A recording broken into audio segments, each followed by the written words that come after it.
Samantala mga kabrigada, ang Quezon City LGU naman na tiniyak ang mga hakbang para masugpo ang dengue matapos ideklarang outbreak sa lungsod. Brigada Katrina Honson, ibrigada mo! Brigada Live Report. Patuloy ang mga hakbang ng Quezon City Health Department upang labanan ang pagdami ng dengue cases sa lungsod. Ito ay kasunod na indineklarang dengue outbreak sa Quezon City matapos tumaas ng halos 200% ang bilang ng mga kaso kumpara sa nakaraang taon.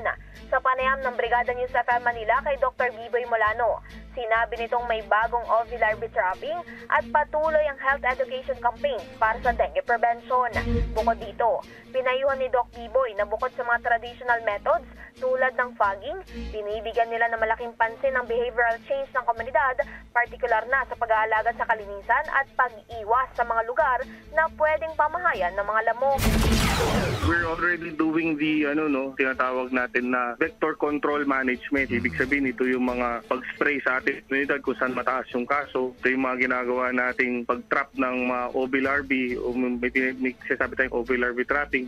Tapos meron tayong mga constant yan sa mga health centers sa barangay natin na nag-health education campaign tayo.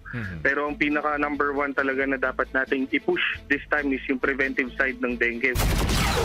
Ang mga health centers naman sa Quezon City ay naglaan ng express lanes para sa mga may sintomas ng dengue upang agarang matugunan ang kanilang kondisyon. Hinikayat din ang mga residente na maging proactive sa pagsunod sa mga 5S program para masugpo ang dengue at maprotektahan ang kalusugan ng bawat isa.